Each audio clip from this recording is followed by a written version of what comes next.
But anyway, but they fixed it, so I had that. We had that for a few years. But he also, when he was retired, he was down in Florida. He bought a lathe down there, and he had I guess it was a drill press and maybe a small milling machine of some sorts that he had picked up somewhere when he was. This is when his home in Florida. And he started building what were known as senior cycles.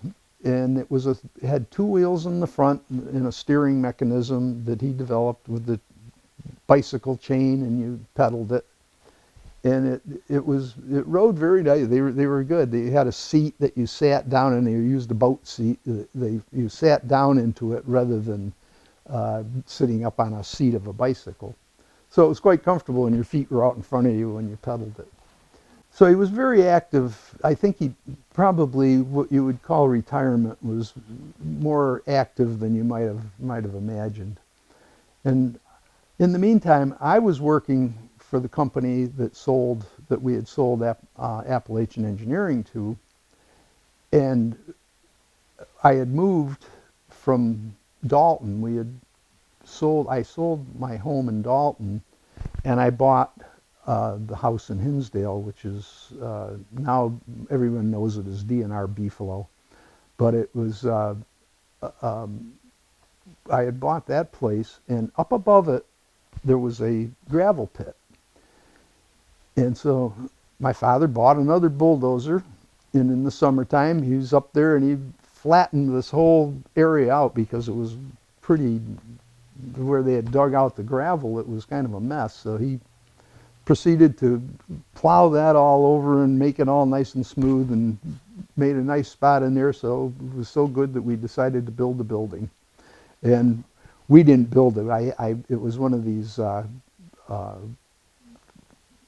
companies that they put up a post and beam building for you.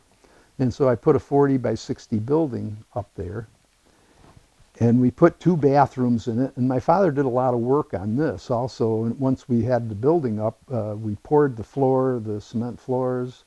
He insulated the whole thing, and he still was very active. And now he's closing in on 70. More like 75. He's closer to my age that I am right now. In the meantime, the company that we had sold the business to had sold the business twice more to 2 other parties. The last one was a plastics company out of Connecticut, Prototype Plastics.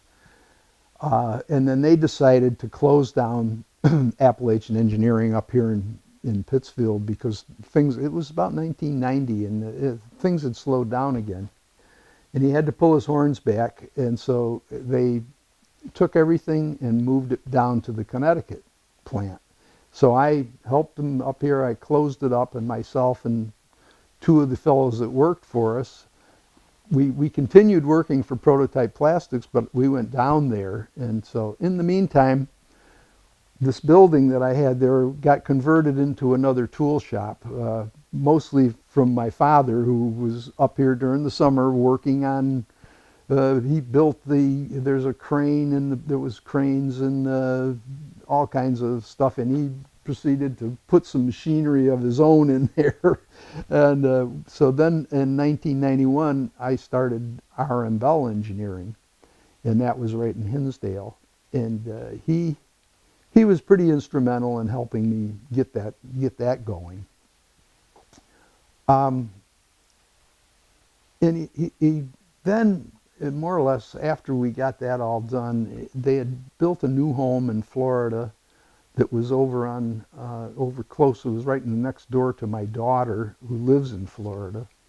So we still have those 2 houses, my father's house and my daughter's house, and I've continued to keep them after his death. I kept them.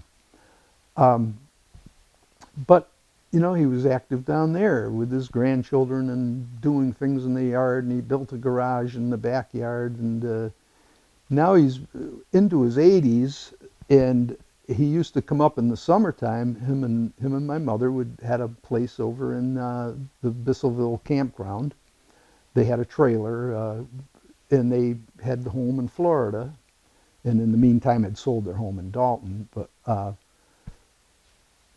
so then they would go back. They went back and forth for many years. Spent summers in Massachusetts, winters in Florida, and one of the things I can still remember him. He came into the shop and he was well into his 80s, and we had an old machine. It was a Keller, which was one of his machines, but they had become an obsolete tool at this point because of the technology with the computers. We were into the computer age, and so we decided that we were going to scrap this machine. So he took it all apart, and he's 83 years old. And one of the fellows that worked for him, he says, we were in our, gosh, my father's 28. He was 28 years older than I was. So we're looking at him, and this other fellow who worked with me was the same age as I am, and he says, I don't think I could get down and do what your father's doing there right now, taking that machine all apart. You're on your knees, you're unbolting everything, and it was, he was really in pretty good shape for a man that age. But that's what kept him that way, was the fact that he did do all this stuff. And he wasn't without having his problems. He had a bad heart, so he had a 5-way bypass when he was 82 years old. Which just extended his life. It was a complete success as far as I'm concerned. And he'd had his gallbladder out and all that type of thing, and so he had his share of illnesses and that. He had at 90, I think he was 92. He had a blockage. It was a golf ball-sized tumor that was malignant. That was down near where your stomach and colon connect. And he had that removed and recovered completely from that at 92. And a kind of a little funny story with that is the lady that did the operation, and I all of a sudden cannot think of her name, but her mother was the mayor of Pittsfield for a time. But this lady was a surgeon, so anyway, but she was a very young-looking woman. Of course, my father's 92 or 93 years old, and he said to her, he says, now, you're going to do the operation? She says, yes. She says, are you still in high school? And she said, no, not in high school. She was probably in her 50s, but she looked like she was in high school to him. And so a couple of years, 2 or 3 years after that, I took him back for her to check him out again. And so we're there, and so I said to her, oh, you're still doing operations? And she says, no, but I've cut back a lot. I said, yeah, well, you're not in high school anymore. You have to cut back. So that was kind of a cute little story, I thought. And oh gosh, we're getting up towards the end of his life. He went back and forth. He would drive himself back and forth to Florida until he was 95 years old. My heart was in my mouth every time he left, but but he was a good driver up until that point. At 95, I had to go down and rescue him. He had a slight stroke, which didn't do a lot of damage at that point, but it left. His mind was always fine. He always had his wits about him, and he was a very logical, smart man.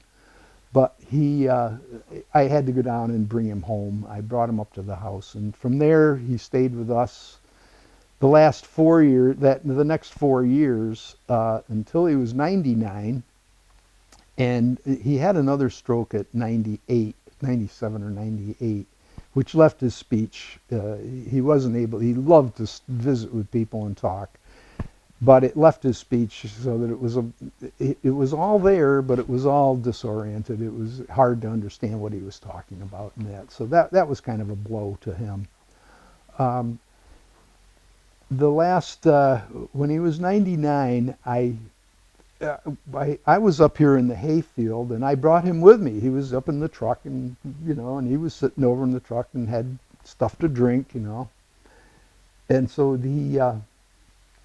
we got done whatever I was doing, and so we went back home, and he got out of the car, and I thought he would just seemed kind of weak and a little bit pale, and so I said, well, let's get in the house, and so I was standing behind him, and we're going up there's 3 or 4 steps to get up onto our porch, and he got up to the top of those, and he just went, right over backwards, and I caught him, and I just kind of laid him down on the porch, and I called 911. I said, oh, gee, this may be it. He's maybe done. So I called 911, and the lady police officer, she was there in 3 minutes. It couldn't have been. She must have been somewhere nearby. And he came in, and so she gave him some oxygen and felt his pulse, and he was still alive. So he's laying there, and he's got the oxygen mask, and so she's called the ambulance to come because we should take him into the hospital and check him out. And he's laying there on the porch, and he looks up at her, and he says, "You're going to get me up?" No, we're not going to get you up. So we went to the house, and at that point, he had been living with us, and we have a stair lift to get to the bedrooms upstairs and all, but I'm thinking, every time he was up in the night, and I was afraid he was going to fall and that type of thing, and now he's 99 years old.